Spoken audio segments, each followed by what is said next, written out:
Hi, this is Cheryl Dunham of Sasco Fasteners here in San Francisco in the afterglow of the Pac-West Spring Conference. I don't listen to Fully Threaded Radio, but my husband Steve does.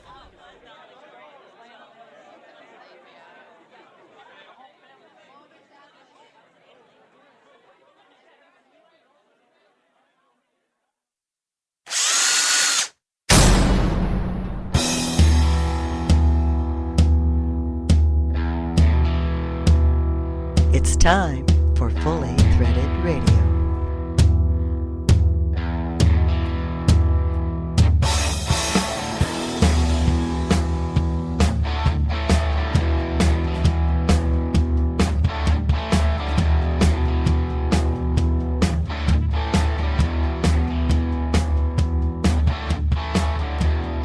It is Fully Threaded Radio, voice of the FCH Sourcing Network.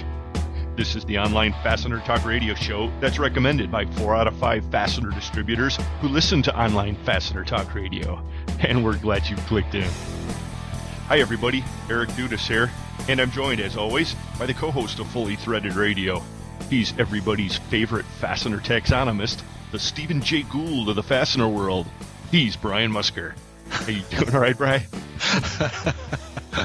Now, I'm not sure how I should be referred to in the same sentence as Stephen J. Gould. But now, who's the 1 out of 5 who don't listen to Fastener Talk Radio? See, that's an excellent question. Do you have any guesses? People who don't have computers. They're probably not on Twitter either.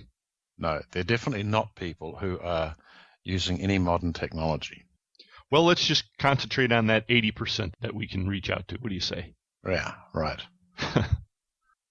This is episode 42, everybody, and we're publishing on March 29th, 2012. We're coming to you in the immediate aftermath of 2 of the regional association conferences and a major international industry trade show. And coverage of all of it is straight ahead, as we'll lead off with conversations about the Pacific West Fastener Association meeting that took place in San Francisco last week. Then Tom Stocking of Stelfast will join us to recap the Southwestern Fastener Association Conference and Expo that took place at the same time in Houston. Next, we'll hear from Rob Lucas of Fidelis Fasteners as he joins Mike McNulty on the Fastener News Report to present his impressions of the Taiwan International Fastener Show that took place March 13th and 14th. And on today's feature segment, we're joined by Fastener Warriors from the Midwest as John Butler and Marty Meyer of K&L Sales stop by and share their perspectives on what's going on in their particular half acre of the industry. If you don't know John and Marty yet, they're a couple of great guys, and this conversation's an excellent introduction that I think you'll all enjoy. The title sponsors on today's episode of Fully Threaded Radio are Stelfast. For service you deserve and people you trust, it's Stelfast. And Beacon Fasteners and Components. Beacon Fasteners, nice threads. Hey, we look forward to hearing from you folks, so please get with us. Our email address is ftr@fullythreaded.com. Also, check out our Facebook page where we put supporting links, and you can post your comments up there too. We always get a kick out of seeing those. You should also note that our emails do not automatically go into spam, so we do actually pay attention to them and read them. Good point. Did you ever notice that if either one of us responds to Facebook, it shows up as fully threaded? In other words, you log in as yourself, I log in as myself, but you can't really tell the difference. It just shows the logo. So sometimes it's me, sometimes it's you. But That's true. It's more often it's you, though, but you're right. This is one of the ways as you set things up. The many mysteries of Facebook, and they're in the process of changing all that again. And after they go public, it'll all be changed again and again and again. So watch this spot for continuing changes. Don't watch this spot.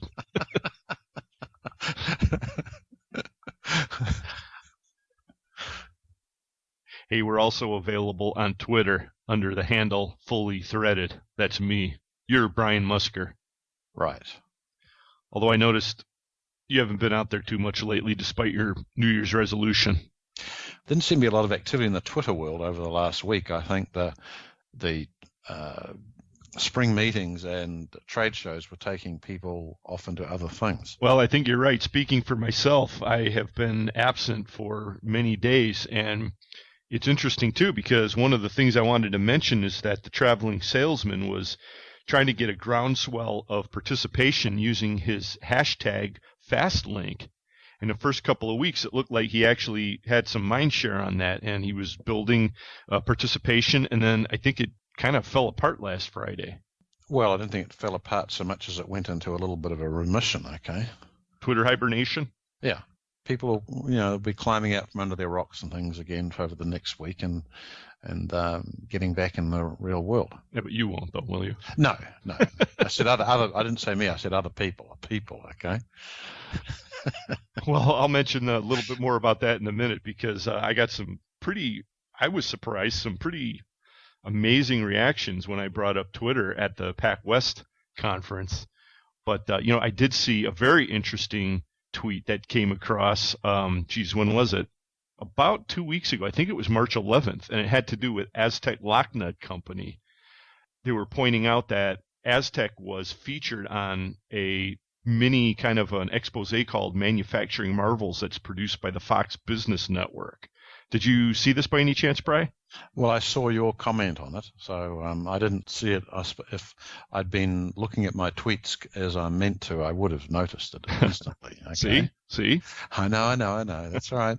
Well, we'll put this up on the Facebook, folks, because there is a version of it that was available out on YouTube, but it's a pretty cool 2-minute podcast that spotlights Aztec, and of course they're really advanced when it comes to operating or manufacturing, I guess, and using all the green technologies that they could put into their facility. They're right down the road here from the FTR production studios, and we had a chance to check that out. What was that, about a year back?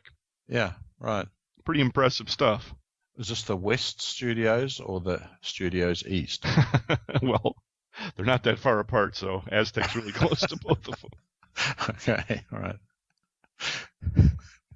But I'm not sure exactly how all that came to pass. I have to give Sarah a call and ask her how she got that all set up. But congratulations to Aztec for getting a little good publicity through that. Yeah, all right. And then, of course, supporting the whole thing with Twitter. Is that another dig at me? Don't be so sensitive. I mean, not you. I've already got J.I. Prowl, okay? Yeah, well, I was scoping out my Twitter feed after my long absence, and I really haven't seen him out there lately either, so I'm not quite sure what's going on. After I get this episode in the can, I'll get out there and see who's doing what. Full report later. Okay. Hey, another piece of news, everybody. You might have heard this by now on Twitter or otherwise, but the All-American Fastener Show, otherwise known as the Branson Show, has been postponed. Got a call from Heidi Voltrauer a couple of weeks back, and she received news from the hotel where the show was going to be held. And, of course, Branson was affected by the tornadoes that came through at the end of February. So she's really taking it kind of philosophically, and she's going to reschedule the show for 2013. And when the show is rescheduled, it will have a new venue at a new city, and that city is to be announced. Oh. So what am I going to do for my road trip? I was going to go for my road trip down to Branson. Well, you can still go on a road trip, but it's not going to be to Branson if you're going to try and hit the All-American Show, that is. So, okay. I'll plan for another one. Well, you'll have to. And, a lot of people had pointed out that Branson was a very, very nice place, but probably not the most conducive to the type of fastener show that Heidi was shooting for. And I think one of the reasons was that it's a little hard to get to if you want to fly directly into it. Yes, well, especially if you were flying in with equipment and stuff, because it required a bit of a drive from either Springfield or down Arkansas to sort of get there. Right. So, again, it might be a little bit of a mixed blessing, but the All-American Show for 2012 has been postponed. Well, we'll look forward to the 2013 version. Absolutely. She's got a really good idea there, and she's very dedicated to the concept. So we'll keep you posted, folks. And we're dedicated to fastenersclearinghouse.com. It's a sourcing network for the fastener industry. I hope you're all out there using it whenever the need comes up, and That would be when you're looking to do a spot buy, when you're looking for a hard-to-find part, or you just got an oddball that you don't know where to get it. Get out to FCH. It's at www.fastenersclearinghouse.com. Costs you nothing to use the search engine, and if you find the part you're looking for, deal directly with the distributor who's got it listed. The flip side of that coin is we'd be thrilled to have you listing your own inventory up here with FCH. We will send sales your way. It's all part of the fun. And Brian, you've got a really cool new utility that you've added to the network for our members who do list their inventory, and why don't you tell us all about that? Right. Well, this one's about 4 years in the making, okay? But the delay has not necessarily been any reason other than we have searched for a way of allowing our own members to export the inventory once it's been scrubbed and come into FCH. And sometimes they export it to update the quantities and send it back to us. Sometimes they export it so they can actually get proper designations on their own inventory. Right. So they upload their inventory to us. We run it through the scrubber, and then they can now export it to a spreadsheet and have everything cleansed by the scrubbers. That's what you're explaining, right? Yeah, right. And so we've just added an extra option onto the manage inventory screen, and that is export inventory. It runs in all browsers. It's probably a little bit faster in some of the newer browsers, but it gives you the chance of you can either select all of your inventory or you can select only the inventory which, say bolts or screws or nuts or whatever, and just it exports it out to a Excel spreadsheet. Very cool. And you were wondering why I'm calling you the Stephen J. Gould of the fastener world. Yes, well, not quite, okay. Hey, you read Bully for Brontosaurus. I did, and many others. And I actually went to listen to him speak along with you, actually. That's true. It's going back a few years. Yeah, at the Field Museum here. It was quite an experience. But yeah, we've had requests. The problem's really been that the solutions have really only been for people who had Excel loaded on their computers and within Internet Explorer, so it's pretty restrictive. And we've searched for a solution that really covers all browsers. Well, that's a good piece of functionality, and all FCH members who have inventory listed, log in, check it out, and let us know what you think. I had a great opportunity last week to talk with lots of Pac-West members, and I want to just say before I go on too much more with that, thank you for the wonderful hospitality.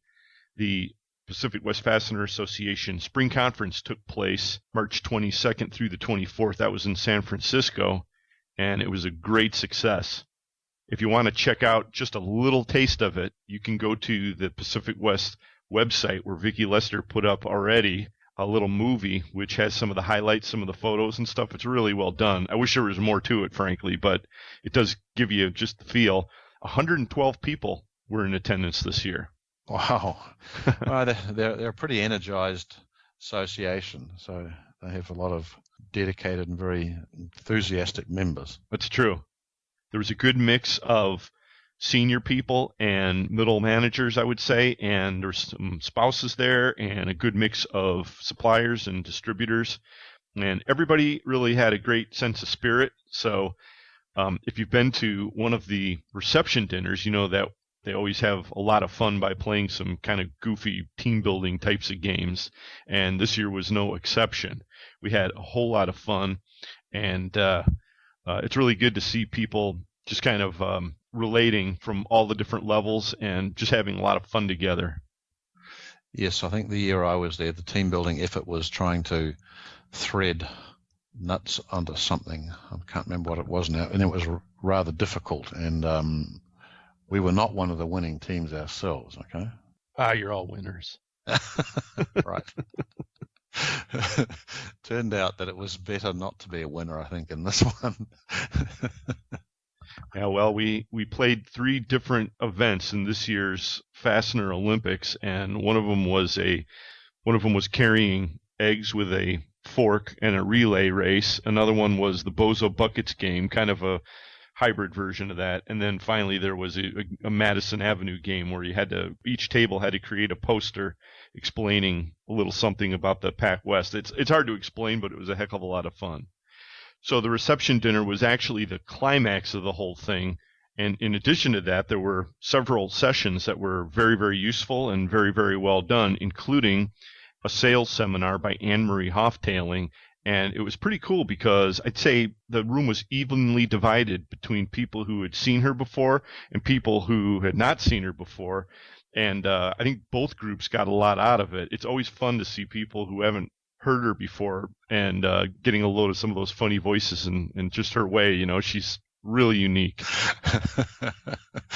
Yeah, no, people aren't quite sure what to do when Anne-Marie puts on her Southern Georgia accent. And she can get right in your face and make you laugh at the same time, but it's all really capped off with some outstanding sales know-how, and that's what she's really good at. So as most fully threaded listeners know, she is doing a project with the Pac-West where all Pacific West members have a membership benefit and they can utilize her services during the year. So if you're listening and you haven't done that yet, you might want to get in contact with the association and find out details about that. The second day of the conference had the executive forum and the owners forum, which are really couple-hour round tables, almost like the NFDA ESPS sessions. And I think everybody got a lot out of those. I was in the executive forum, and I could tell you the conversation was very lively, and we went the full 2 hours, and I personally got a lot out of it. You were actually moderating that, weren't you? Well, in a manner of speaking. Which manner of speaking? Well, I mean, I just throw a topic out there and then let everybody go to town on it is basically what it was. And it worked out pretty well. I was really most surprised, and I hinted about this earlier when we were talking about social media. And I didn't really want to lead off with this, so I left it till the end when we seemed to kind of have run through most of the other subjects. And I thought that most of the people in the room would be pretty dialed in given the nature of the Pacific West. But to my surprise, there were still a lot of people who are really resisting the whole idea of social, or who just equate it with Facebook, you know, which, right. You know, that's really not where it's at for me in terms of business application. Right. That doesn't necessarily mean they're not dialed in. It just means they've dialed in a different direction, though, doesn't it? Well, I don't know. I mean, you had to be there. I was really kind of shocked. I think we have a little ways to go yet to get some of the folks on board. Myself included. No, I think you're on board. I just think you're not doing it. Okay. Anyway, hey, listen, I'm not saying that everybody has to be doing the same thing, but I just think that there's a lot of room out there to use the tools that are available and the tools that are coming. I think you were also telling me that one of the other discussions or seminars put on by a couple of people discussing economics proved to be really fascinating. Yeah, that's right. The beginning of Saturday, just before the closing luncheon, there were two economists that gave some presentations with some really, really important information, I felt. And I think everybody got a lot out of it. I think some people really walked out of there with their eyes open, and others just kind of reinforced what we already know. Probably too much to go into here, but, you know, that's the kind of thing that I think we're all hoping for when we go into one of these association conferences. We want to hear the truth. We want to hear it like it is. And some of the macroeconomic information that was described in this presentation, particularly the second one, well, let's just say it's sobering. Huh, yeah. Well, it must have been, because your comments about it were pretty interesting.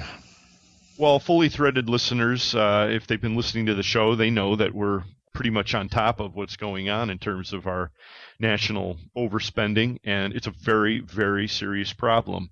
You can look at a lot of economic trends and so forth. Maybe you can predict 2.3% growth for 2012. That's just fine. The macroeconomic trends behind that, well, hard to say. And if you look at one without looking at the other, you're not really dealing with reality. And as business people, we constantly have to look at both sides of it. So again, it's very sobering, and it's a pretty involved conversation, I think. But suffice it to say that it was excellent information presented at the conference, and I would recommend anybody participate in conversations like that because, from my point of view, that's the only way that we're going to get our politicians to start moving in the right direction that might possibly allow us to get out of this hole in terms of the deficit spending, at least.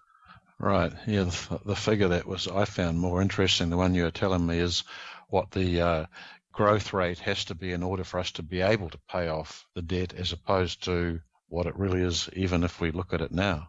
Right. And the number that was thrown out there was 6% growth, which is something that, that's nowhere in sight. So tough numbers, man. Yeah, right. And of course, offsetting all of that, we had quite a bit of fun, actually. The opening party was held at an off-site drinking and eating establishment called the Thirsty Bear, and on Thursday night, welcoming reception. It was a lot of fun to see everybody there. It was excellently attended.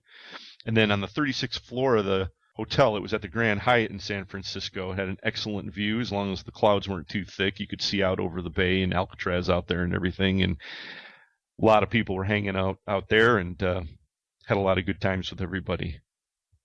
So why wasn't I there? Well, you were going to go to Branson, remember? Oh, okay. Yeah, right. Thank you. Okay.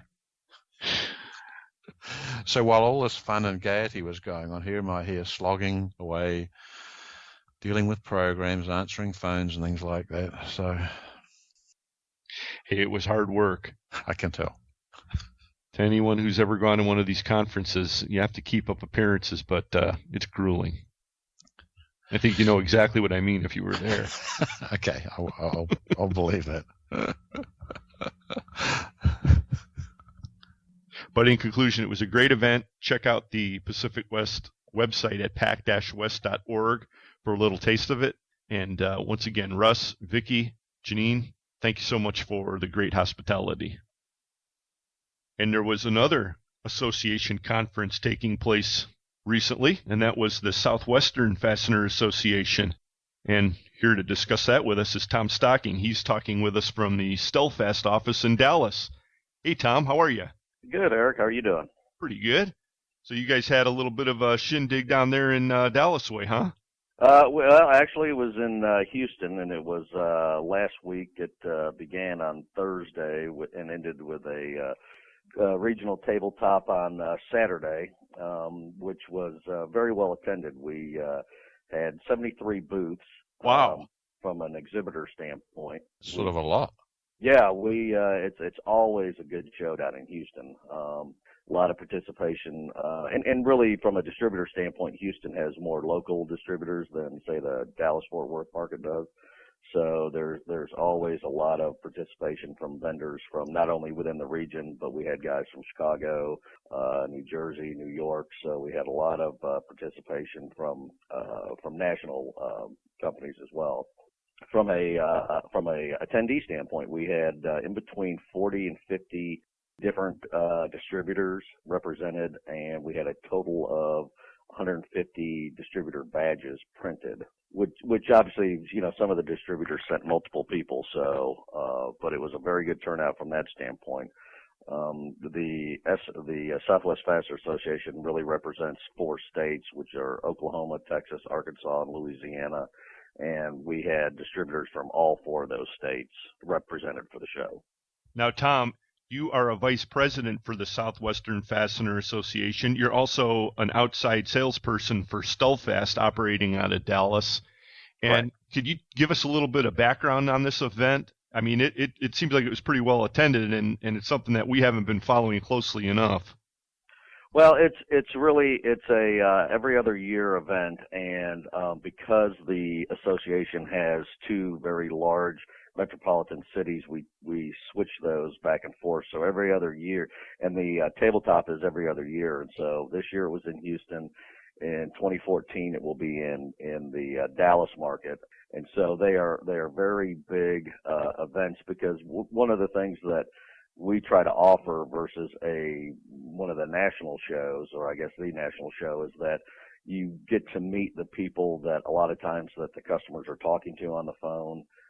You can spend some time with those customers because even though it is a sizable event with 70 plus booths, you still have time to go see and talk individually to many of the companies that you may not have a chance to at a national show. And what were some of the highlights of this year's conference, Tom?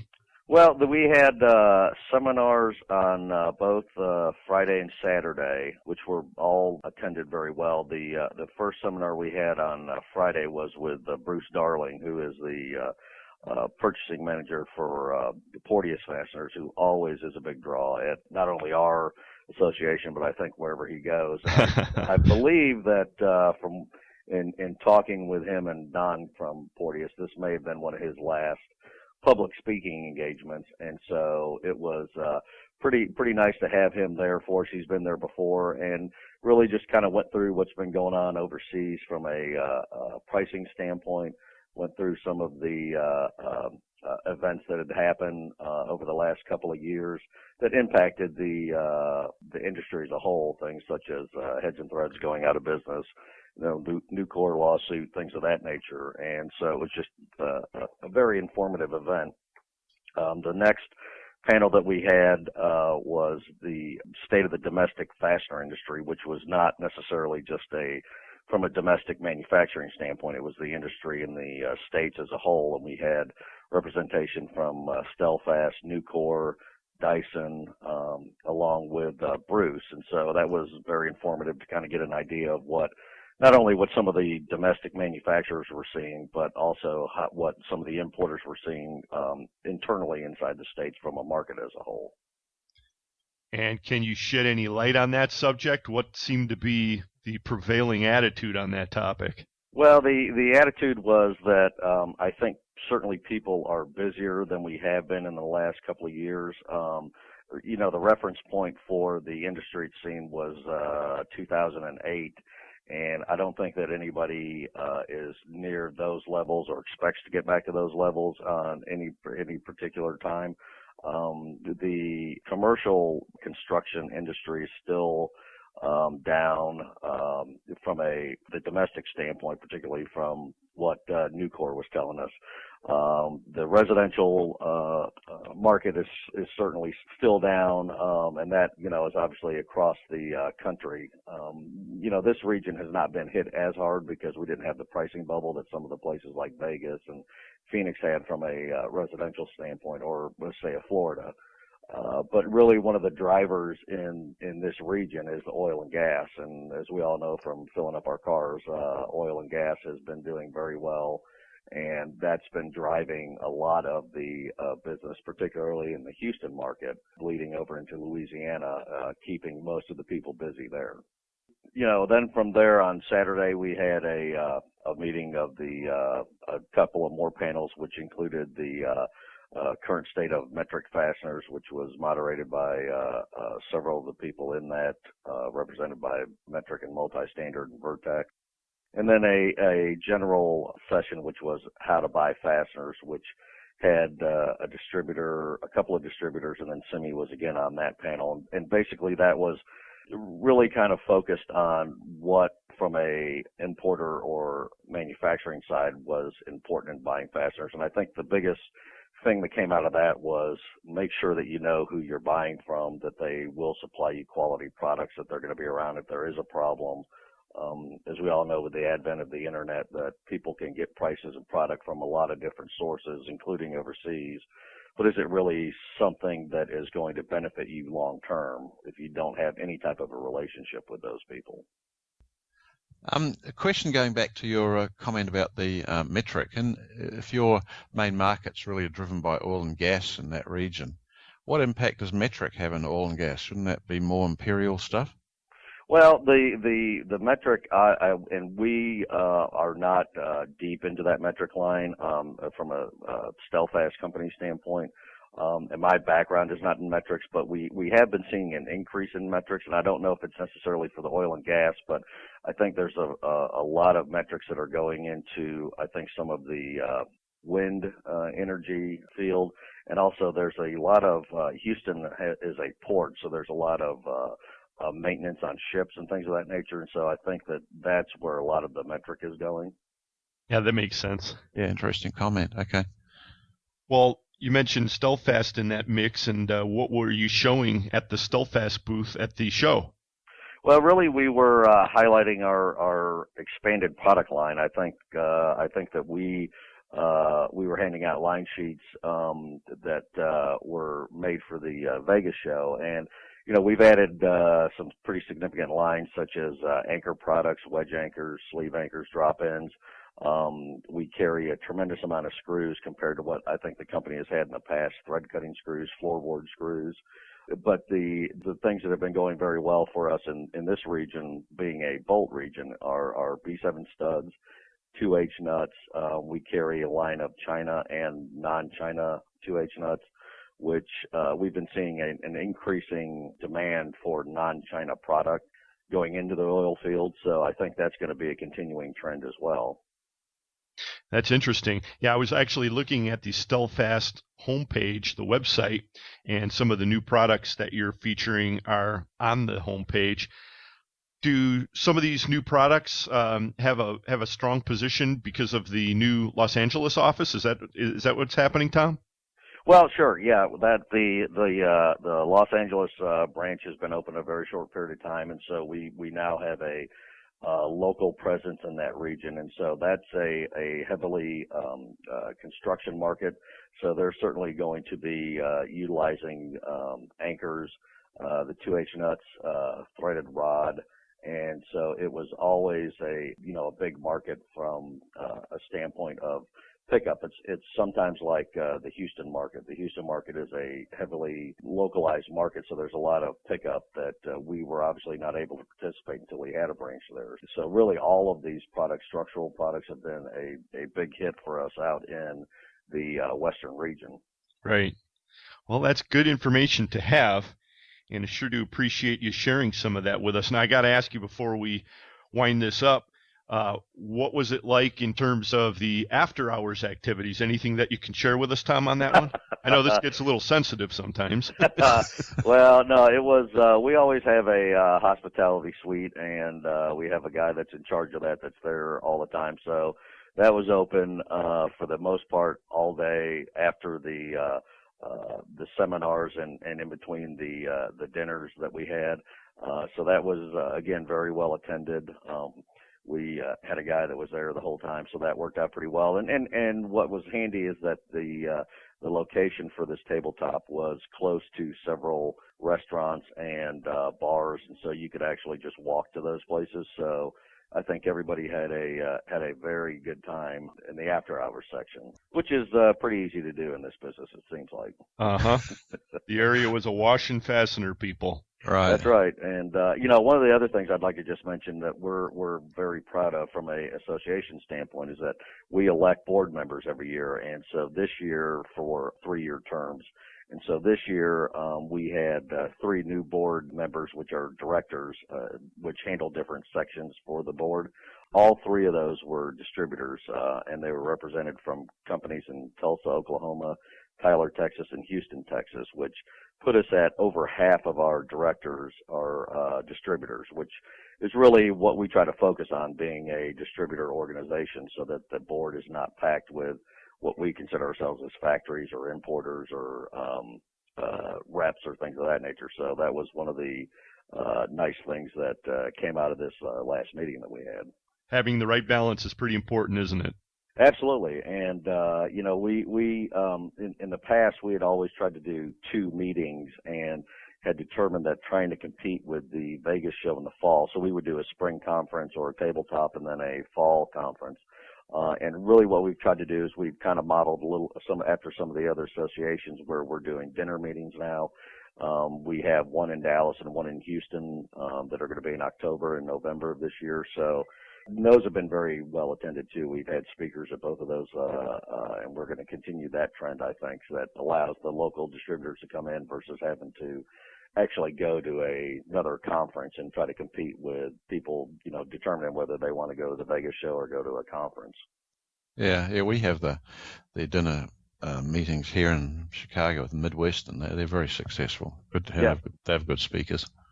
Yeah, absolutely. And I think and again, I think that that these associations are going to become more and more valuable as, we offer more benefits to the distributors. So that's really what we're trying to focus on. And with these guys coming on the board, they'll be able to help focus our attention where it would be important for them to show up. Well, let's put it out there so people can follow up on this, Tom. The website for the Southwestern Fastener Association is sfa-fastener.org. Yep, that is a new website for us, and we are currently working on that as well. We actually have a distributor on the board who is very tech savvy, which a lot of us are not, and so we certainly expect there to be many more benefits to be on our website in the future. Well, the Southwestern Fastener Association is busy building and growing, and so is Stellfast. So you must be a pretty busy guy, and we sure are grateful that you took a few minutes to share with us today, Tom. Well, I appreciate you having me on the show. It's our pleasure. Tom Stocking with Stellfast and the Southwestern Fastener Association. We'll be right back with more Fully Threaded Radio.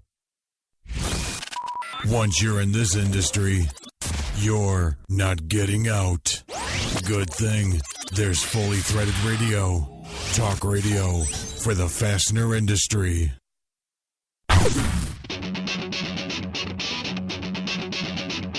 When top quality and outstanding service are at the top of your list in fastener suppliers, turn to Stellfast. Since 1976, Stellfast has grown to become an industry-leading importer and manufacturer of the highest quality industrial fasteners, specialty items, and automotive parts. Our array of facilities across North America and in Asia, along with full quality control labs and ISO 9001-2008 certifications, ensure the highest quality parts, and at Stellfast, they're delivered with undisputed service excellence. We're family-run and dedicated to your success. Our customers have come to depend on the expertise of our staff and the quality of our products. We also offer a wide range of secondary services to meet some of the toughest requirements you might have. Contact Stellfast today through our website at www.stellfast.com and put us to work for you. Stellfast. Service you deserve, people you trust.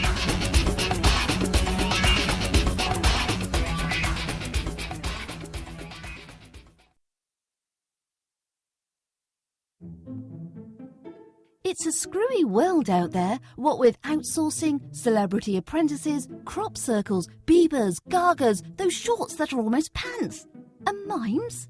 But when you think about it, saying the world is screwy is just unfair to screws, which ironically are what hold the whole world together. And the finest screws out there are supplied by Beacon Fasteners and Components. We can say that because our products are laboratory tested. Twice. Beacon Fasteners and Components also has the largest inventory in the industry, including thread forming, thread cutting, high-low tapping, SEMS, sheet metal, and our new machine screws. And they're all available RoHS compliant. Give Beacon a call today and one of our knowledgeable sales staff will guide you through the ordering process. Then we'll track your shipment, which is one less screwy little detail for you to worry about. Visit us at beaconfasteners.com. It's a screwy world, but Beacon is on top of it.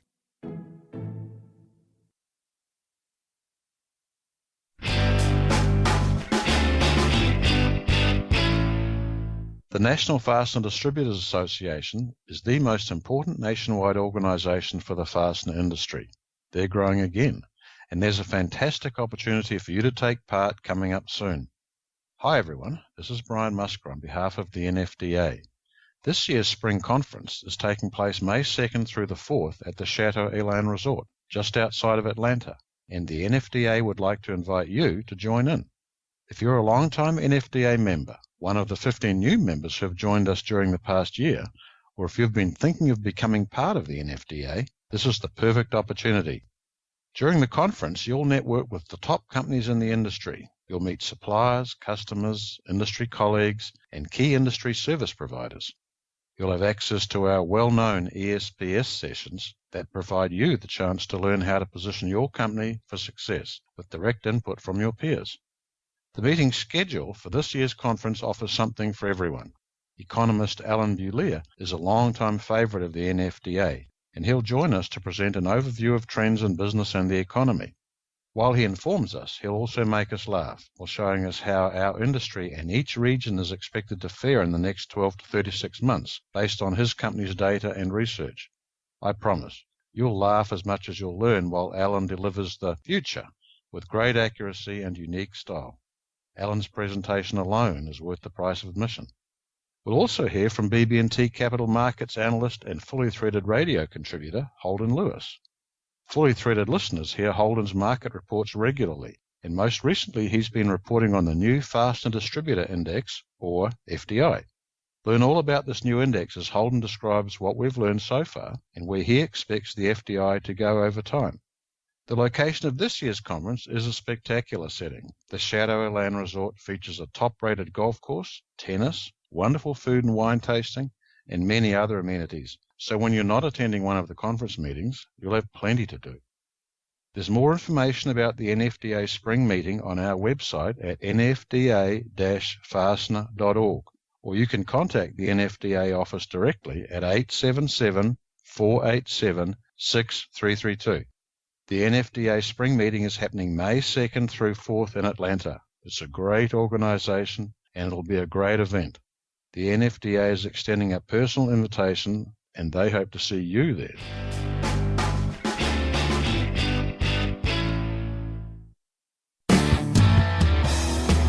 Hi, this is Jeff Gagliano from CSM Fastener Products. You're listening to Fully Threaded Radio.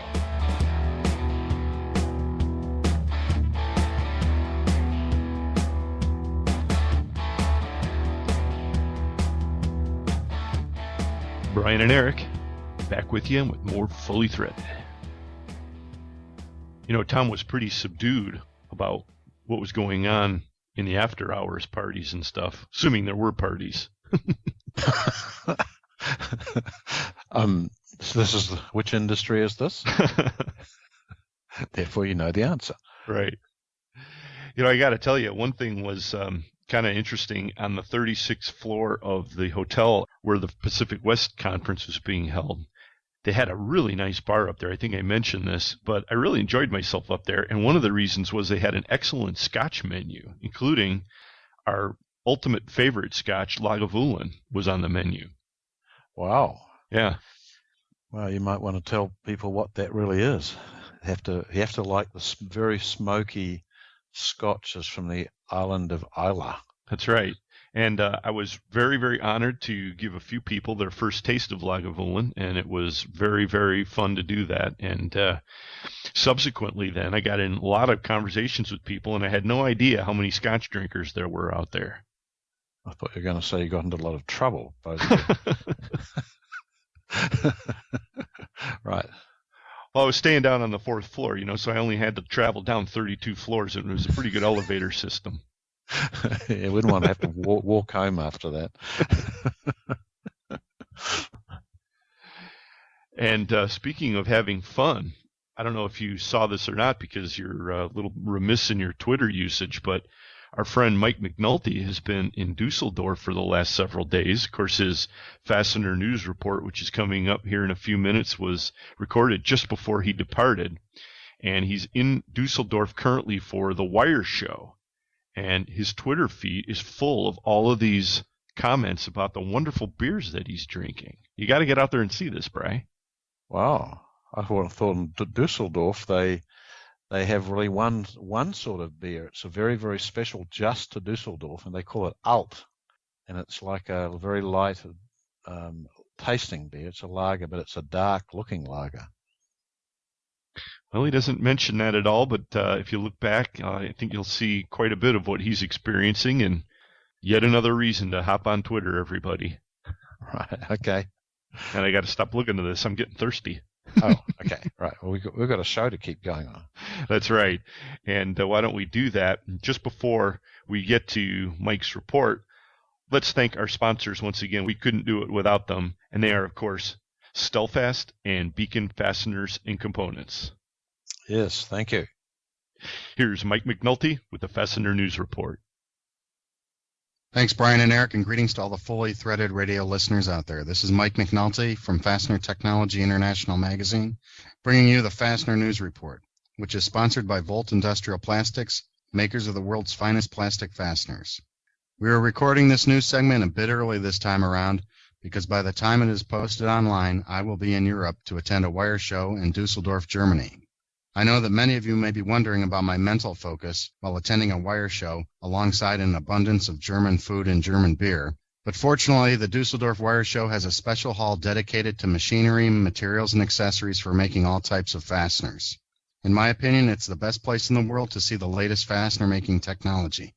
I will be covering the show and maintaining a daily focus on fasteners while giving out copies of Fastener Technology International magazine from our exhibit stand in Hall 15. Staying with the International Exhibition theme, today's top story is about the Taiwan International Fastener Show held on March 13th and 14th, including a post-show report from Rob Lucas, President and CEO of Fidelis Fasteners. Also today we have some newsmaker headlines and the back page of this report featuring a discussion on retirement. We will get to all of that in the Taiwan Fastener Show story right after this. Volt Industrial Plastics is the source for all your high-quality plastic fastener needs, and customer service is their #1 priority. With almost 1 million fasteners in stock and same-day shipping on stock items, Volt Industrial Plastics carries inventory so you don't have to. Volt manufactures everything in-house from over 125 different materials, and they're proud to say 100% of their products are American-made. And of course, custom tooling and in-house bagging is available. Contact Volt online at www.voltplastics.com. Volt Industrial Plastics, makers of the world's finest plastic fasteners.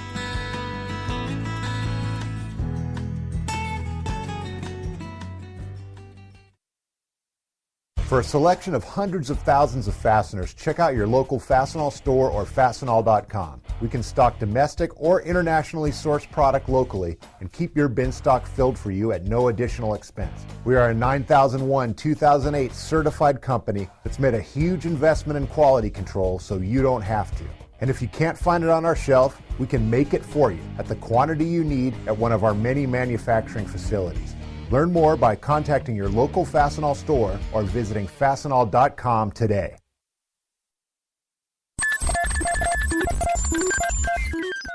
Mike McNulty.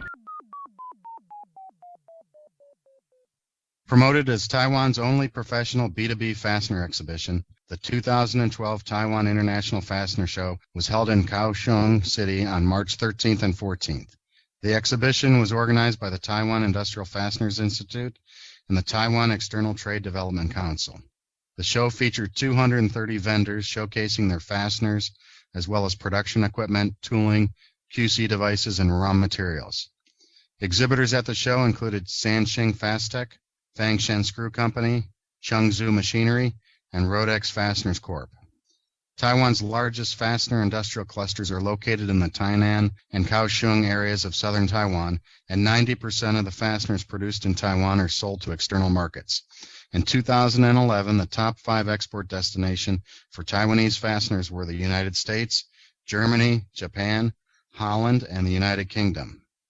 Frequent flyer and frequent fully threaded radio contributor Rob Lucas of Fidelis Fasteners was at the Taiwan exhibition, and we were able to interview him just a few hours after the show closed. To get some details on the show, we have Rob Lucas, the president and CEO of Fidelis Fasteners, joining us from a connection in Hong Kong. Hello, Rob. Welcome to the show. Hey, Mike. How are you? I'm good.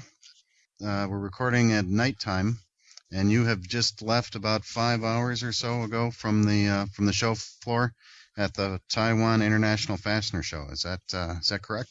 That is correct. I'm now in the land of China, Hong Kong. All right. So 2 days of the show. What can you tell us about the Taiwan International Fastener Show this year? I attended at the last time they had it, and I think the biggest complaint people had was that it was tight quarters and tough to get through the aisles, and there was quite a few attendees that had the same overall perspective of it. They did change that this year. They've I think listened to that voice. They added a second room. Part of that was to increase obviously some of the exhibitors, but they did widen up a little bit. It was a little easier to get through. to see everybody and talk to people and navigate. If I would say there's anything negative, because they changed the platform to be in two different rooms or two different parts of this Kaohsiung arena, it was a little tricky to get to the second room. And I think the second room was less traveled probably the first day than expected. So there was heavy traffic when you entered into the first part of the room, and it was pretty thick down there. And the second part of the Fastener Show's venue was probably not as heavily visited. Now, that was my view of it personally. It could have been different, but it certainly seemed like the first part of the main entrance had more people spending more time there than in the second part. Now, you mentioned you were there in 2010. This is a show it's held every other year. What would you compare it to, like in terms of attendance? Was it about the same? Any difference in geographic attendance, or? I think it was, the last time they had it, there were a handful of U.S. customers. There were more U.S. to this time, but I don't necessarily think it was, anything to be shocked and go, wow, so many people were here. But there were, obviously the usual suspects that come to these kind of shows, and there were some distributors that typically I wouldn't have expected to see here. But it was, and again, 50-50, I would say, between Europe and the States as far as attendees. Yeah, the show people put out a press release after the first day, and they're saying they had 70 different countries represented in terms of visitors and about 230 exhibitors. And the exhibits, I guess, were broken down by fastener makers and then production and tooling machinery as well as materials.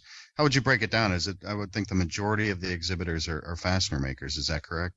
Yeah, I would say that it was, 85% or more were in some way, shape, or form fastener producers. The balance of that, of course, would have been trading companies and secondary kind of sourcing houses.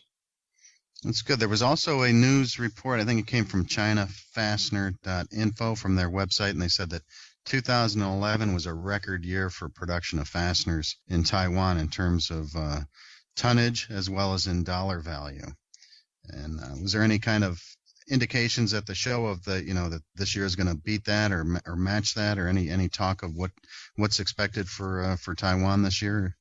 No, I the people I talked to that I've known for several years, they had a good year last year. A lot of that was because of anti-dumping issues with China. So Taiwan benefited to some point with that.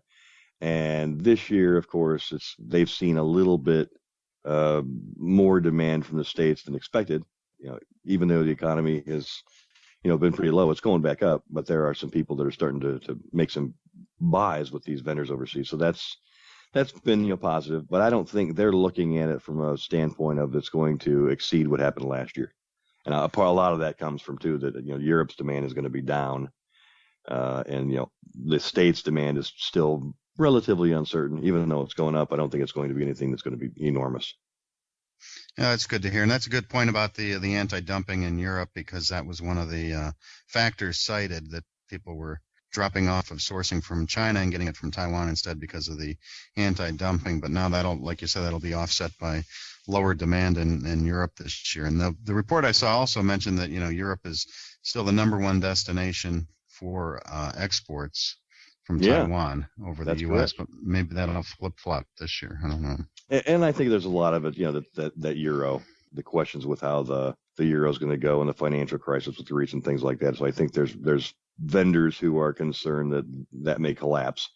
I don't think that'll happen, but I certainly think it's going to have something to do with the factor of how much demand is brought into Taiwan.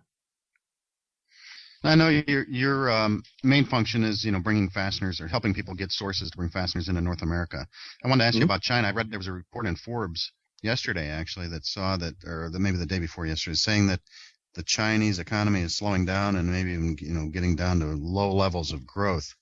Is there any impact on the Taiwanese fastener industry because of that, or is there many fasteners going from Taiwan to China, or does that really not have an impact on them?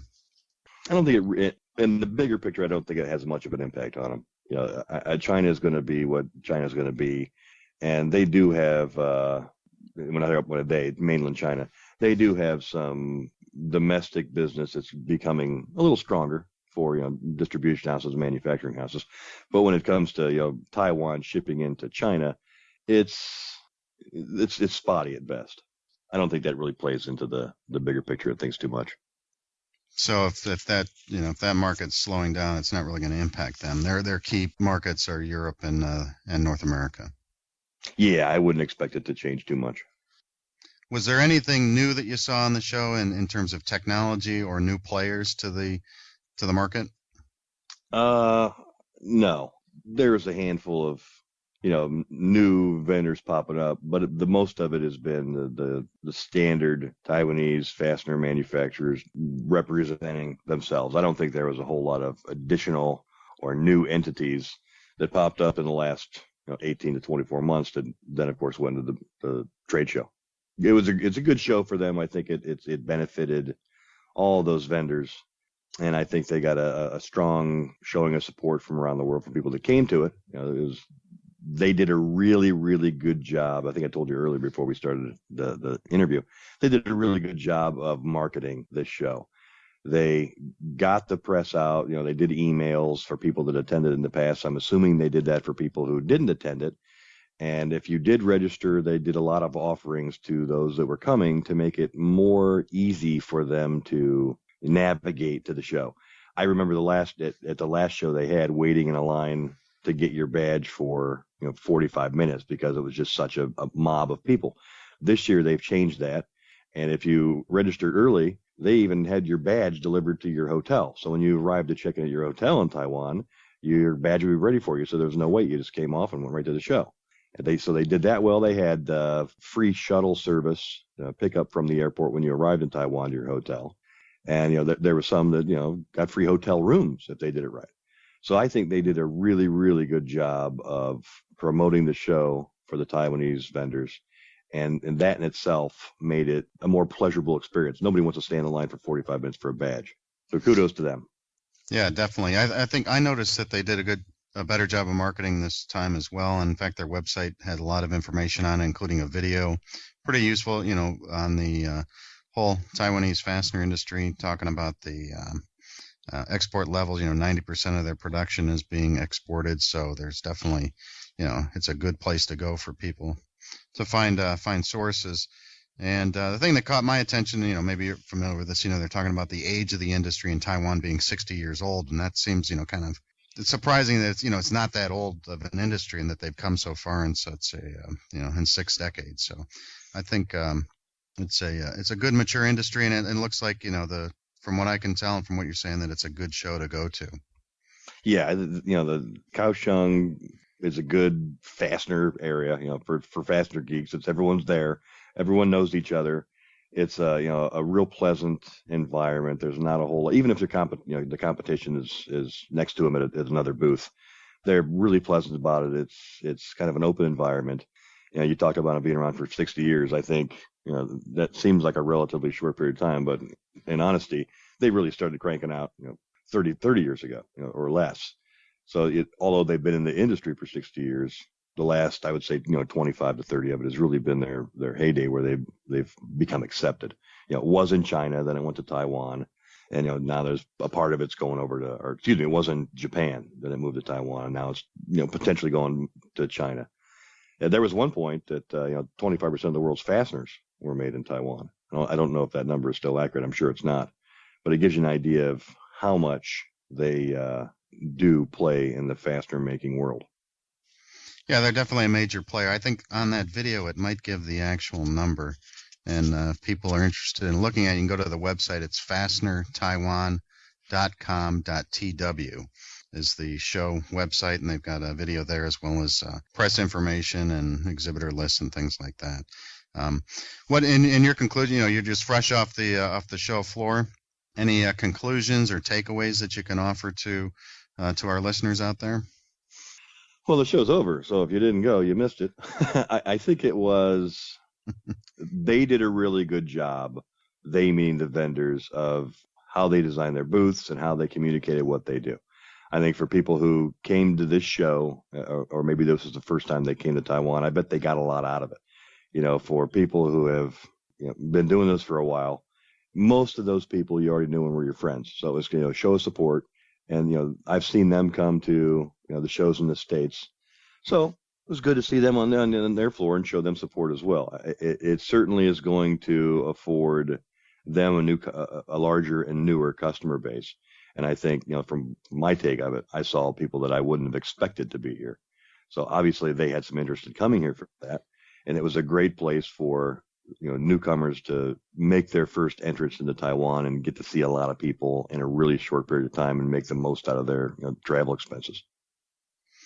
Based on what you're saying, it sounds to me like you will be participating, yourself and your company, Fidelis, will be participating at the next show, which will be in 2014. Yeah, I'll continue to come. Yeah, but I'm here more than most, so it's almost like at home. I was really happy to be there. Good to see some of my friends and obviously some of the distributors from the States and others. It's been a good show, and I'll continue to support it. How often do you get to the area? More than I'd like to share with you. 6-7 times a year. This year. So you're definitely an expert on the Taiwan fastener industry. I'd like to thank you for taking the time to talk to us and the listeners of Fully Threaded Radio from your hotel room, I guess, in Hong Kong. And we wish you. Go ahead.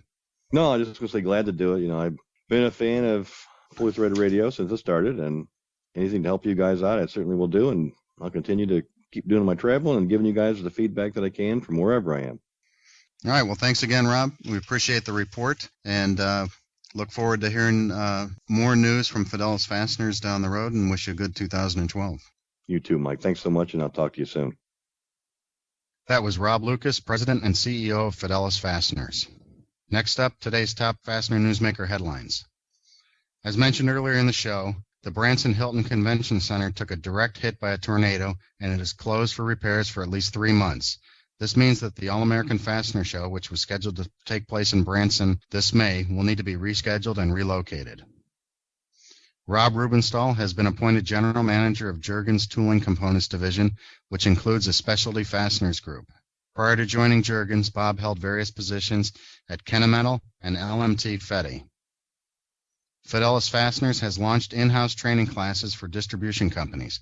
Training topics include RFQ submission and negotiating, vendor selection and qualification, freight issues, the fastener manufacturing process, product overviews, and Asian culture and business practices. Saleen Brahimi, President and Principal Engineer at Ibeca Technologies Corporation in Canada, has been elected Chairman of the ASTM International Committee F-16 on Fasteners. The committee, with a membership of more than 200, develops standards for bolts, screws, nails, and other fasteners for industrial and government use. Taiwan fastener exports hit record highs in 2011 in terms of weight and value. 1.4 million tons worth $3.97 billion. These numbers were significantly higher than the 2010 levels, as was the 2011 average fastener price of $2.79 per kilogram. And our number one fastener newsmaker headline is that Nucor Fasteners is planning to invest nearly $9 million in new machinery and upgrades that will create 20 jobs at its St. Joe, Indiana plant. The project is dependent on local approval of tax reductions and abatements on almost $6 million in new machinery and nearly $3 million in building upgrades. Finally, let's turn to the back page to take a look at retirement. 2 news stories on retirement got my attention this month. One was a local story on 3 retiring public employees in the village where I live in Ohio, and the other was about the growing American trend of private sector people working past the age of 65. In the local story, our soon-to-be retired service director, clerk treasurer, and police officer each have 30-plus years of service, and their ages are 60, 57, and 55, respectively. All 3 are covered under the Ohio Public Employees Retirement System, which gives a pension of 100% of the average of your 3 highest years of salary if you have worked in the system for 30 years, regardless of your age, performance, or ability. Do the math and consider today's average life expectancy, and you will conclude that this is a really good deal for the public sector worker, but it's not so good for the pension provider or the city that was getting the worker services. In the national story, smartmoney.com reports that millions of American workers are delaying their retirement for years or forever, thanks to the nation's massive asset meltdown in the way of reduced retirement account balances and plunging property values. The U.S. government says that the over 65 crowd is currently the fastest growing segment of the working population. For me, the most surprising statement in the story was the idea of being retired for several decades is actually a relatively new invention in the USA. In the early 1900s, nearly 80% of Americans over the age of 65 had a job. In the article, there's an interesting chart that shows that through the 1930s, the number of workers older than 65 stayed well above the 50% mark until Social Security was introduced in 1935. The numbers dropped below 50% through 1950 until Social Security was expanded and its benefits were increased. From 1950 on, the percentage declined steadily to reach the low point of about 15% in the year 2000. Today, it's inching back towards 20%. These two stories led me to think of two questions. First, who came up with these numbers? 30 years of service to get full public retirement benefits, and 65 years old as the magic retirement age? And second, who has led this push to focus our efforts on retiring early and getting paid to relax instead of rewarding people for productivity, investment, and success, regardless of age or years of service? The answer is the same for each question. Government bureaucrats and other large institutions such as financial firms that are laced with government intervention and regulations. My take on all this is simple. We should all work as long as we are able, doing what we can and what we ought to do. Free markets, competition, and the idea of serving others are the avenues to make it happen. This has been Mike McNulty of Fastener Technology International bringing you the Fastener News Report. Remember to send your news, pictures, comments, corrections, or complaints to me at mcnulty@fastenertech.com.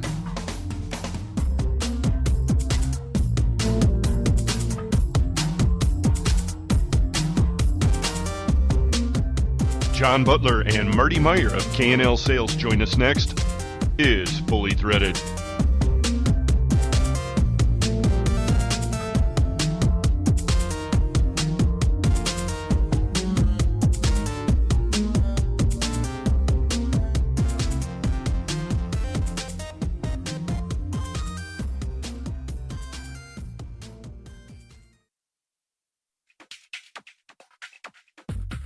Ladies and gentlemen, the 2012 Beacon Fasteners have arrived to redefine the notion of superior engineering. See one and behold the ultimate synthesis of form and function, style and substance. Hear one as the head turns with inexorable force. Touch one and feel the fire-forged steel standing in stark contrast to the sleek and graceful lines of the body. But to drive one, to drive a 2012 Beacon Fastener is to experience a harmony of power and performance that surpasses all expectations. At any speed, at any torque, each 2012 Beacon Fastener model offers a level of handling unparalleled in its class, a feat made possible by the knowledge acquired through rigorous and systematic test driving, conducted at our own industry-renowned proving grounds, nestled in the heartland of America. And with the 2012 model year, we proudly introduce the newest high-performance addition to our lineup, the Machine Screw Series. Call toll-free at 800-669-2658 for your own private consultation with a Beacon representative and learn a whole new definition of performance. The 2012 Beacon Fasteners have arrived. Drive one today.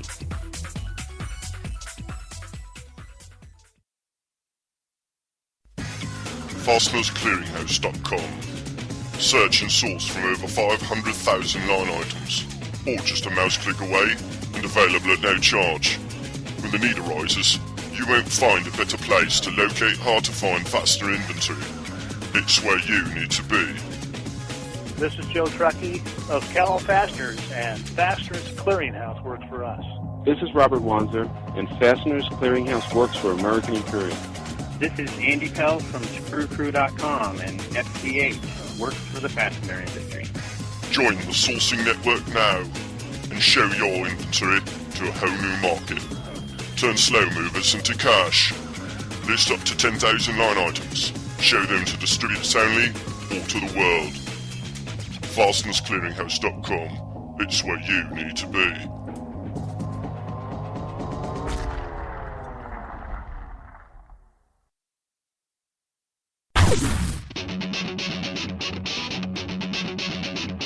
When top quality and outstanding service are at the top of your list in fastener suppliers, turn to Stellfast. Since 1976, Stellfast has grown to become an industry-leading importer and manufacturer of the highest quality industrial fasteners, specialty items, and automotive parts. Our array of facilities across North America and in Asia, along with full quality control labs and ISO 9001-2008 certifications, ensure the highest quality parts, and at Stellfast, they're delivered with undisputed service excellence. We're family-run and dedicated to your success. Our customers have come to depend on the expertise of our staff and the quality of our products. We also offer a wide range of secondary services to meet some of the toughest requirements you might have. Contact Stellfast today through our website at www.stellfast.com and put us to work for you. Stellfast. Service you deserve, people you trust.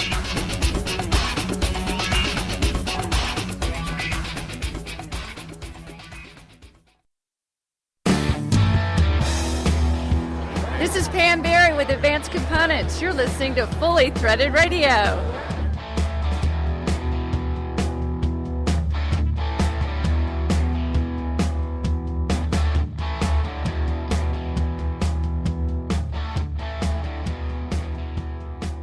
The heat of the fastener battle is in the Midwest, and joining us now, direct from the trenches of the front lines, are fastener warriors John Butler and Meyer of K&L Sales. Gentlemen, welcome. Top of the morning, boys. Good morning. Morning to all of you. It's another great fastener day up there in Wisconsin, I'm taking it. Oh, it's been a great weekend. You know, St. Patty's Day just got over with, so we're trying to sober up and have fun here. No, that was meant to be last night. This is now Monday. Well, when you're Irish, it rolls over for at least the rest of the month. And when we're from Wisconsin, it's even more so, as I've understood. But Marty, I guess you had a little bit more of a subdued St. Patrick's Day. Well, although we did have shepherd's pie on Saturday, my wife is Irish. Wow, that's pretty radical. Oh. Yeah, hey, I could like that too. So everybody was over making shepherd's pie.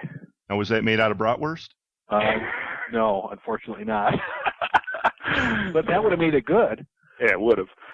Everything's good with bratwurst. Yeah. And are the phones ringing on the day after St. Patrick's Day at K&L Yeah, Sales, they are. As we speak, my friend. So we will ignore them because we want to give you all the attention. Oh, thanks. Wow. You're welcome. The phones have been busy today. Well, that's good to hear. You know, FCH members tend to know K&L Sales because you're all over FCH, and we sure do appreciate that. You've been with us for a long time. But for those folks who don't know about your company, what are you focused on? We started a company a long time ago with proprietary items, and we are a large distributor for AVK and Captive, Alcoa, their Huck products. We started the company doing just proprietary items, and we branched out into standard fasteners. But a lot of your listeners and people who you've interviewed in the past are companies that we deal with on a daily basis and trade product back and forth. I wouldn't say trade, but sell product back and forth to each other. So there's a lot of people that we do know and a lot of people that are good customers. And John, what do you do for K&L?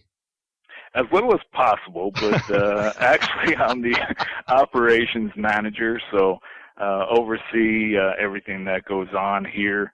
As with most of the companies that downsize, I do wear many hats, also accounting and sales and purchasing, and even though we have people that take care of all those divisions, we do need help to get everything done on a daily basis. But Marty does all the IT work and also in purchasing and sales. IT and sales, that's an unusual combination. Usually the IT guys are reserved. Yeah, do sales, IT, phone system, all those aspects of the inner workings is what my hat is. Extra hat. He does it pretty good, actually. Did you come into that from the IT side of it, or did you come in from the fastener side of it, from the product knowledge side of it? I've been in the business 26 27 years. Okay. Started the IT thing right off the bat in like '88 when we purchased FastPack at the company I worked at. Okay. And there was nobody there to do IT stuff. We didn't have anybody. Back then it was Unix or, actually it was a Xenix system. Yep. But I've been using FastPack since '88. And so I ended up in the IT section because nobody else took the hat at the other company. And then when I came here, brought that knowledge with me. Marty was with LMP Fasteners. A lot of your listeners knew that from days gone by. Yeah. They were the lock washer people, and we had a fastener division also. Okay, cool. When Marty came on board with us, that's when we started selling standard fasteners, nuts, bolts, washers, known as standard fasteners nowadays. Now, where was L&P based then? Pewaukee. Oh, okay. And, it was right down the road here, and I was there 12 years. So then was that at the point when you jumped on, was K&L a relatively young company at that point? Were you just getting started with FastPack? They had FastPack for a few years, right? 96 they bought FastPack, yeah. I think. The company started in 1985. Two brothers, Dave and Tom Kniebs, were in the fastener business prior. They were both doing sales. Dave was with Avdel Corporation, and Tom went all the way back with Hilti, Cleveland Cap Screw, and Crown Screw and Bolt. And they decided they were tired of working for somebody, so they decided to start their own business. That was in '85. I joined them in '93, and probably '94 is when we first started with FastPack and getting that system into what we use now. Now it's called Profit 21, but we're still on the FastPack side of it. But it works very well for us.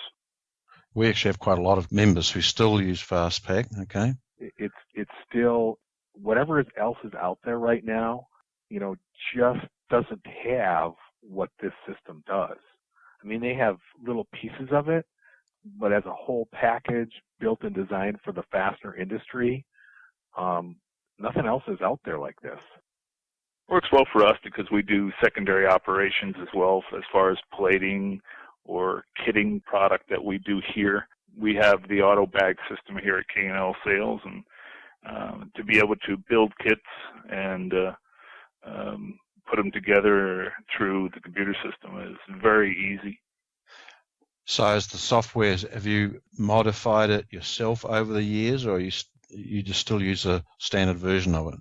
Well, we still have the standard version, okay, and we've taken information off the standard version. So we pull data off in SQL, okay, and utilize it to push it to our website and our intranet site to pull data off for the inside people, to get information in a format that's quickly usable for them, open orders and stuff like that. That they can quickly view, see where the status of parts are, on order, not on order, in one screen. Marty's not one of those guys who'll just sit down and let the system work. Marty wants to tweak it and make it work better. I figured that already. Okay. Yeah, we've actually had a lot of discussions over the years on different issues, side issues related to that. I mean, he's always, this was a car, he'd be the kind of guy where the hood would always be up. And most recently, I guess you're changing server platforms, right? Trying to, yes. Yeah. But having a little difficulty with that right now. But yeah, we're looking at virtualizing FastPack. So getting off the main server, one server device, and putting it on, either a Windows server or a VMware, and virtualizing the system so we can utilize more equipment readily. Hopefully that'll be a lot quicker than Marty gets this Jaguar that's sitting out in the warehouse repaired for his wife. Yeah, it won't be. I doubt it. But all the propeller heads in the audience are very excited right now. However, most of our fastener listeners are probably thinking about golf for their next beer. So, well, now you can talk to me. If you want to talk about golfing and beer, that's me. But I have a question that everybody can probably relate to, and that is you've done quite a bit in the way of showing your inventory online for your customers as well as your extranet for your people. Have you seen an increase in the demand or the usage for that by your customers over the last couple of years, guys? Absolutely. They log in, and I can see how often they log in and look at the information, because we kind of store that to see who's using it, how are they using it, what are they looking at, and they're utilizing that more and more. Even the engineering side now is starting to look at finding the hardware on our system, but we're waiting to make that connection with what one of you guys have started so they can find it easier in the Fastener Finder. Right, and there's something that's coming that we've been teasing a little bit. We haven't really pulled the curtain off of it yet, but there's a little adaptation of the scrubber that we'll be announcing in the near term, and you guys are kind of in the background. You and Brian are quietly working to connect those things, aren't you? Yes. Did you say scrubber or scrubber? I wasn't quite sure what the scrubber was, but I'm familiar with the scrubber. The scrubber. Okay. There we go. I was meant to say okay. You've got the okay. It goes with it. Okay. There we go.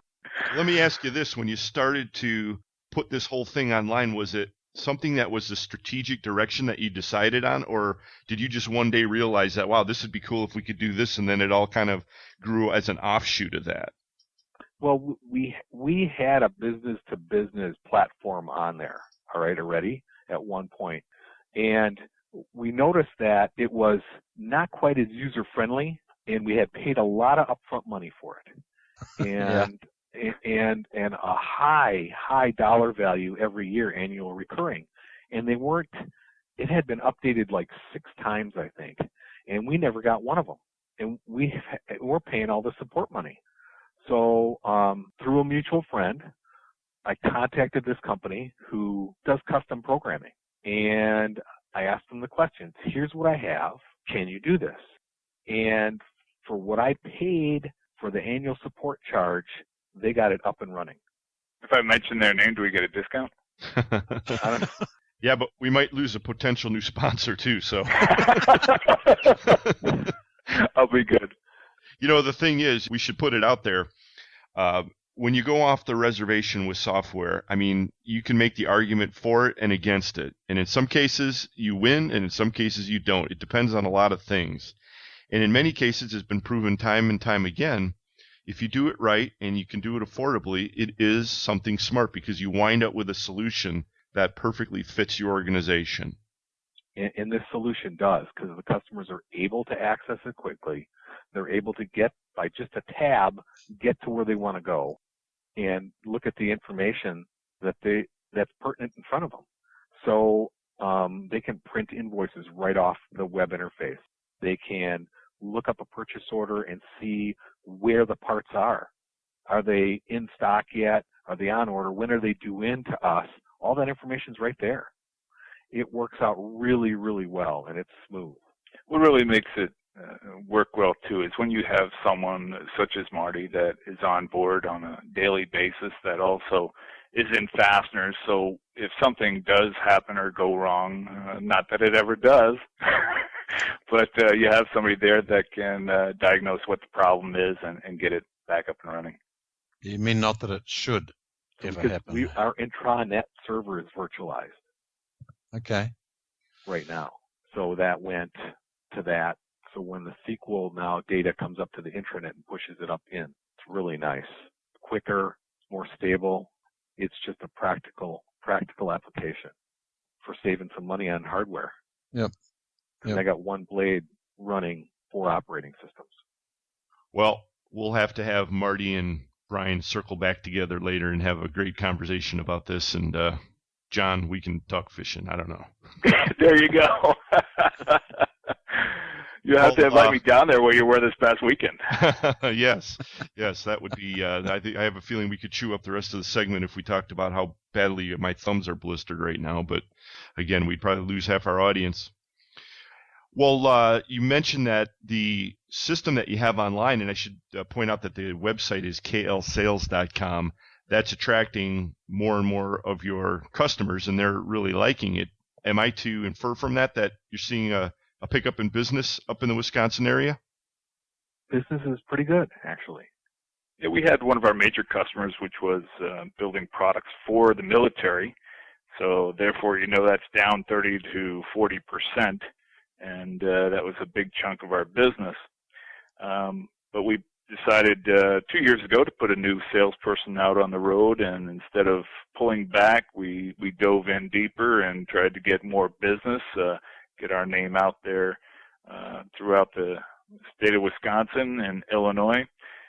We have one salesperson down in Illinois. We have 3 outside salespeople here in Wisconsin. So we've done very well as far as broadening our customer base and increasing our margins. As always, when you have your largest customer, they usually have the smallest margins. So this downturn, per se, has increased our margins about 5%. Oh, okay. Now, your sales offices, do you have other sales offices spread across Wisconsin, or are you just in your main office in Heartland?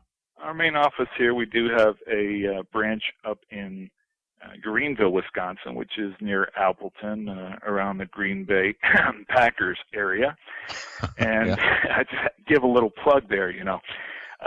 Well, it's been great, guys. So I want to thank you very much for joining us.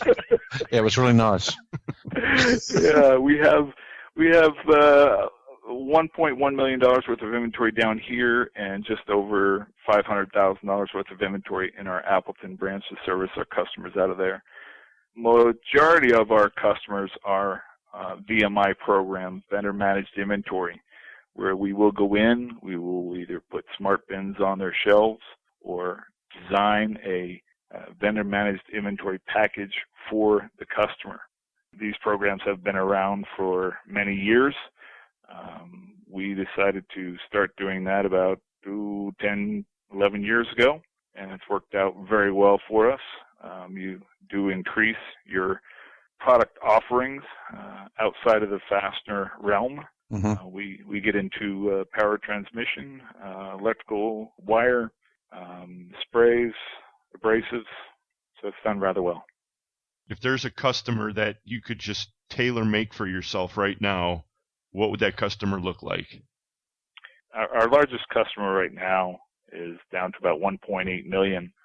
So I would say the $500,000 to $100,000 account is where we hit the best. What hurts us and helps us the same is, one is our size. We are a smaller company, about a $9 million company. So we can do anything for our customers, yet when we come up against the big boys, our size can hurt us a little bit.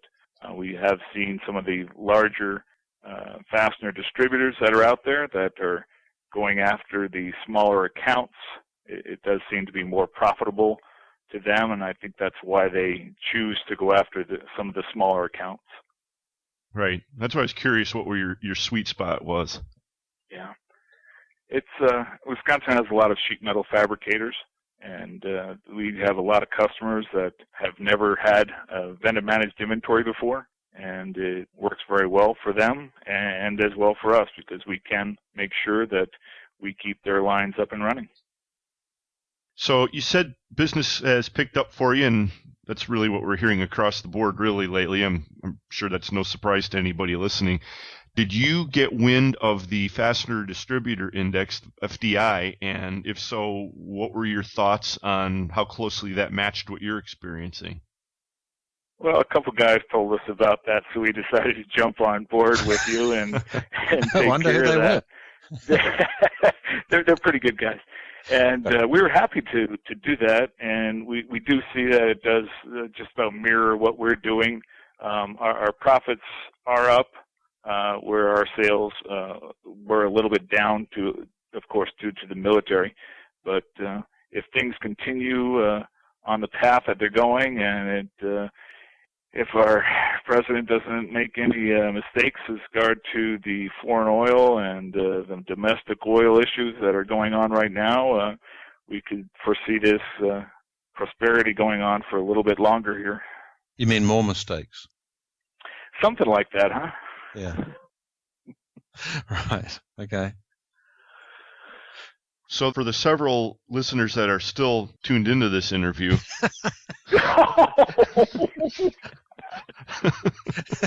nice. Thanks for that one, though, Bri, really. When the truth comes out, you just have to say it. You can't just hold back. Well, that's what Fully Threaded Radio is becoming known for, I think. That's a good thing. Well, we sure do appreciate you guys being with the FDI, and we see that more and more people seem to be jumping on, or at least willing to entertain the idea.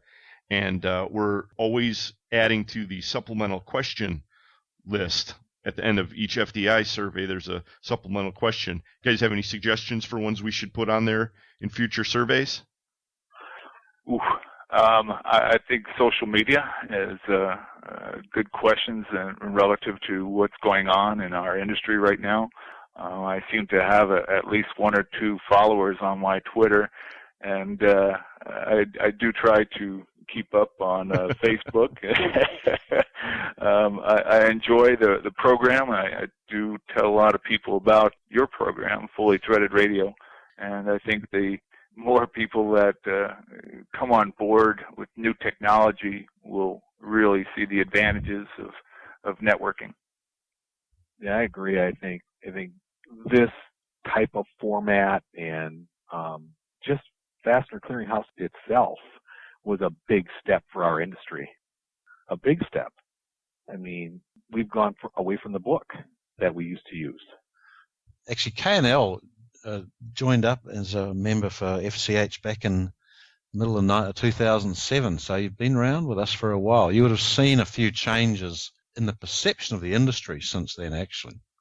Oh, absolutely. Absolutely. There, just the fact, like I said, that FCH was available, okay, and you could look up inventory, live and basically have data in front of you and who to go to find it was just very, very cool. Brian, wouldn't someone have to actually update their inventory, though? So what are you saying? Maybe we could get somebody in IT that would be able to take care of that. Oh, okay. Yeah, right. I didn't say we actually had all of it mastered yet, okay? I see. Obviously, we don't either. Yes, the inside joke on that one is Brian is persistent and relentless in gently asking the KLNL boys to maintain their inventory. But we are working on a new process. Yeah, that's true. Yes, we are. And getting back to the FDI then, so the supplemental question related to social and technology, those are duly noted, and I appreciate those. I was expecting actually something cheese related that didn't come up, but anything else that you can come up with, Marty? Cheese related? Wonder why you would think that. Yeah, we'll just wonder that. Bratwurst, sauerkraut, right? I think the LinkedIn thing's coming around too. So there's a lot of interconnecting going around. Where you're trying to pull stuff together, and people are using those devices now to pull data in or ask the question about stuff. And I think the knowledge part of what's going on in the fastener industry, because of the fact that a lot of people don't know the fasteners as much today as they used to. They're using the social media to type in information and see what comes back to them as what the part really is based on just a part number. So it's your experience or your perception right now that, in general, product knowledge is diminished? Yes. Interesting comment. We've been very fortunate in the Midwest here to have a lot of very good, very knowledgeable fastener reps that come around that are still in this industry. Yes, they still use reps. And we actually have them come in and teach our employees who were not in the fastener industry before what a nut and a bolt is, and what a screw machine does, what a header does. And we also send our people to the Fastener 101 training sessions. The Midwest Fastener Association is very good at teaching people who do not know fasteners what they need to know in order to do their jobs. Because really the fastener industry has turned into a commodity. And I have noticed, and John, in general, the fastener industry is just a part number, and nobody understands what it does. We have a lot of competition that does call up and ask us for a rivet, and that's about all the information that they have, and that's where we shine compared to some of our competition that does not know fasteners. We've been around the block. We do teach our people well and pride ourselves on our knowledge and our engineering ability. You could say in another way I guess it's part of how people search for all commodities or items now, though, isn't it? I mean, what's happened in the last, say 10 years is that people, instead of picking up the phone and calling the local pizza joint, they actually go online and order the whole thing online now. And so those people have migrated into the fastener industry, and they're used to being able to find, I guess, nearly enough information on Google or some search engines that allows them to, locate what they think they're looking for. Yeah, when you're a distributor, it's fantastic using the media that's out there that are put out by the importers to be able to use the information online that they have as far as checking parts, checking prices, seeing what they have in stock and what their offering is. But when you are an OEM, that doesn't help you as much when you're looking to find out information about a fastener. When you have trained people, someone that they can call and talk to about the product, that's really where it's a big difference. A knowledgeable fastener company such as K&L compared to some of the other people out there that don't know fasteners. As well. Yes. Thank you, Brian. I have to toot our horn, I know, that's right. That's cool. And with the commodities that we carry, we still carry brand name product. Right. AVK, Captive, Huck, Pop. With that type of product, they just call you with a part number. Yep. I remember that we would have, part of our putting our whole means of searching for the brand names was really when K&L started loading up some of these part numbers with us. It's manufacturers' parts. So, that was a long time ago. You started loading all that stuff up. Right. You've done a great job as far as making it more user-friendly to be able to narrow down your searches to where you want to go. The more you add on there, the easier it is for people like us to go in there and quickly find overstock at some of the other distributors and to be able to get quotes. I do get all of the emails that come in from everyone that does send out RFQs through Fastener Clearinghouse, and it's got to be 20 a day that I'm going through and quoting out, or if we don't have stock, then dismissing it. Yeah, we added another inside sales guy this last month. Okay. Now we have 3 inside guys. Besides Marty and I. Besides us 2. And all 5 of us, plus purchasing and a resource person, utilize FCH for looking up parts. Everybody, that's good. You know what I mean? So when we're researching stuff, looking for hardware, and we can't find it at the local importer, our first shot is FCH. Wow, well, that's good to know. That'll be $25. How about a fully threaded T-shirt? Oh, sorry, we don't have any left. Oh, hold on a second. Oh, that's right. I have my fully threaded T-shirt on now. Eric, is yours fitting well? Rub it in, man. Yeah. We'll have to get Brian one of these days. Yeah, thanks. We've got an order placed, so don't worry, folks. They're coming. And might I add that the K&L travel mug is quite handsome. I would say so. Very nice. I guess that's a little disclosure right there, right? You're supposed to do that in these cases? Of course. There you go. And on the subject of beverages, and Wisconsin is quite known for its beverages, what do you got there in terms of a local brew in the Heartland, Wisconsin area? Anything good?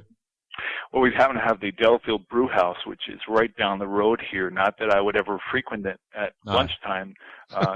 No. Cameron from Beacon Fasteners would not know anything about that either.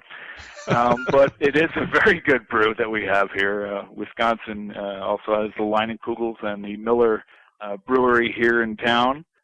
We do have a lot of microbrews here that would hold up the best to any of the other ones across the country. They do also have very, very good brewers of soda here also, or pop, or whoever else is out there in the world that uses that term. Is that true? There's kind of a craft soft drink industry out there too? Yes, there's Sprecher, the brewery. They do beer and they do soda. Their specialty is their root beer. Oh, Beer. cool. Okay. They call it Orange Dream soda that tastes like an orange dreamsicle. That sounds great. And is that just a local distribution? It's outside. It's in the Midwest. I mean, you might be able to get it down there in Chicago. A small town in Chicago. Yeah. You mean on the other side of the cheddar curtain? Yeah. I mean, so they have some specialty beverages like that which are excellent. I mean, top of the line. Well, with those beverages in mind, Bri, we're going to have to head up north here one of these days. We get up there occasionally. And I guess we should put your website out there, guys, before we wind her down. www.klsales.com, your fastener resource. Yeah. Well, guys, we have a lot to think about. The next time we head north, we're going to have to visit you guys at K&L. You've got 2 locations, one in Heartland and one in Greenville. You've got an array of beverages, both non-alcoholic and the other. You got a lot of cheese up there and a great fastener business. And I think this has been a pretty enlightening conversation. Thank you for joining us. Well, we appreciate it. We'd love to have you guys up here. There's a lot of good distributors up here that you could also stop by as well. A lot of friends are up here, and we love to listen to the show, and we appreciate your having us on. Well, John Butler and Marty Meyer of K&L Sales up there in Wisconsin, sure do appreciate you joining us. Thanks so much. You're welcome. Thanks, guys.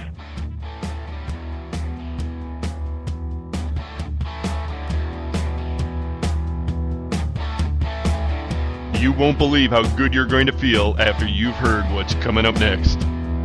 Thanks for listening, everyone. It's Fully Threaded.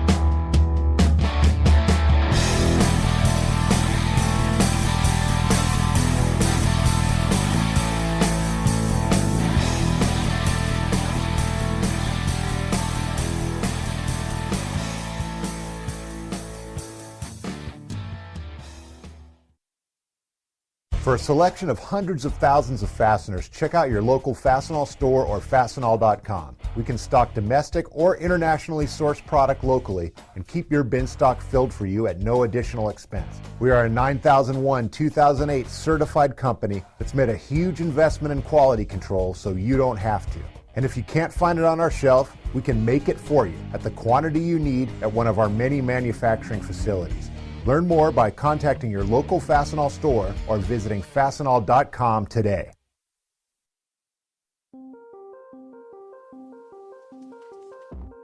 This is Sue Rice with the FCH team. It's my job to make sure that as an FCH member, you receive the highest possible benefit from your participation in the network. Did you know that once you're logged into FCH, you have access to exclusive search tools, site statistics, and tracking information about your inventory and source finder inquiries? It's all just a click away, and I'm happy to walk you through it. If it's time to refresh your inventory, don't worry. We'll run your listings through our scrubber software and get you up and running in a very short time. If you can attach a spreadsheet to an email, you can list inventory on FCH. We can also show you how to optimize your listings to attract the most hits for your type of fastener. Send email to Sue at fastenersclearinghouse.com and let me help you get the most from the FCH sourcing network. I look forward to hearing from you soon.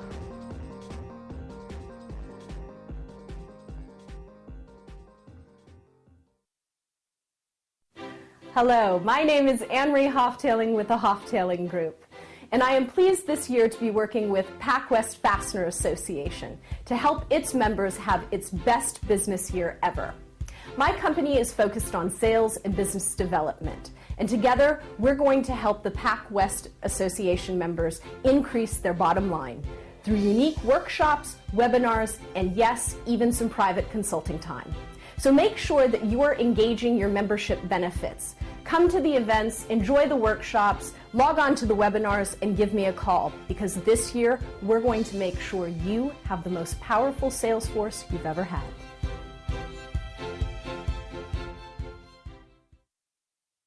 These guys aren't screwing around much.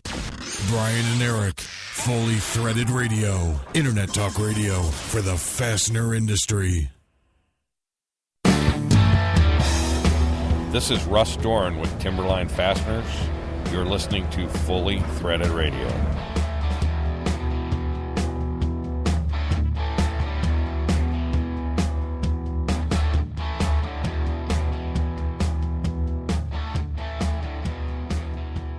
Brian and Eric, back with you in the online fastener party bungalow. Party boat, I thought it was. Bungalows are fixed, sort of. This keeps moving forward. That's a good point, actually. Thanks for clarifying that, Brian. That's all right. Stickler for terminology, okay?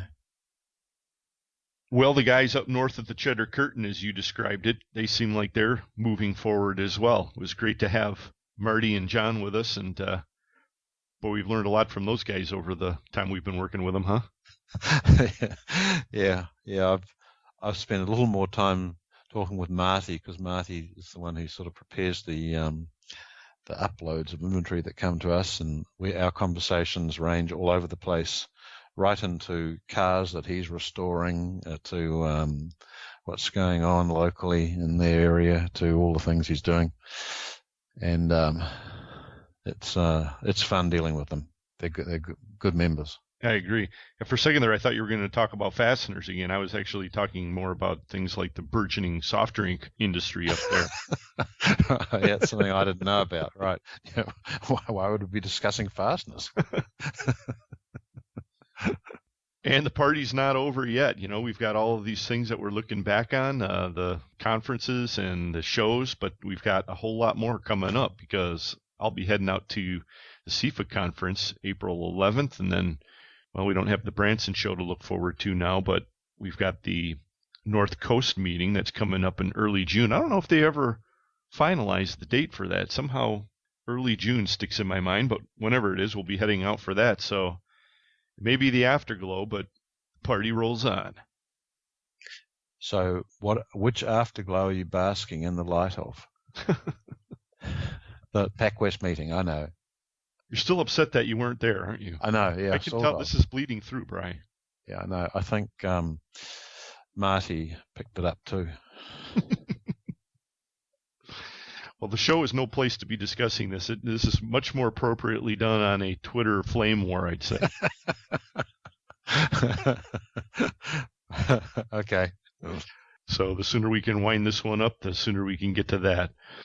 And why don't we do that by thanking our guests on today's show. And they were once again John Butler and Marty Meyer from K&L Sales up in Wisconsin. Mr. Rob Lucas of Fidelis Fasteners. Thanks for coming on board with us again, Rob. Yeah, we haven't heard from him for a while, actually. That's true. Tom Stocking of Stelfast. And, of course, Mr. Mike McNulty with the Fastener News Report. Thanks also to our sponsors, and they were Stelfast. For service you deserve and people you trust, like Tom, it's Stelfast. And Beacon Fasteners and Components. Beacon Fasteners, nice threads. The Fastener News Report today was sponsored by Volt Industrial Plastics and Fastener Technology International Magazine. Also, thanks to Fastenal for sponsoring the podcast today.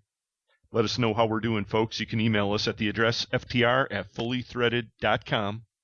And as though you're not sick of hearing this one, get with us on Twitter under the handle Fully Threaded. Finally, watch for some posts up on our Facebook page. We'll try and cover all the things we missed up there. So get out there, communicate with us that way if you choose. Yeah, and I'd like to add one more reminder just before we close down. The FDI survey is currently open, and it's going to stay open until Tuesday, April 2nd, next week. And if you're the responder who enters the filter survey in, then please make sure you do that. Good point, Bri. Yeah, we ask one person from each company who's on the Fastener Distributor Index survey list to take care of that, and that's at the end of each month.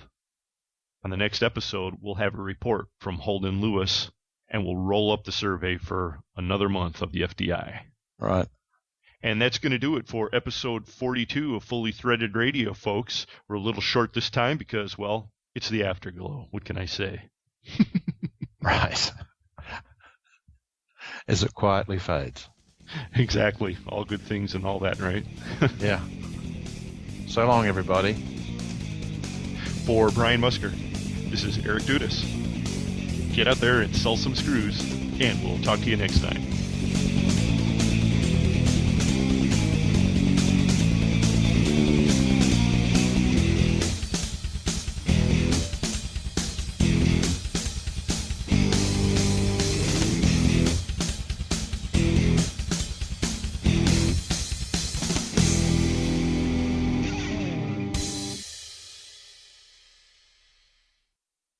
Fully Threaded Radio is a production of Fasteners Clearinghouse. Music provided by Audionautics.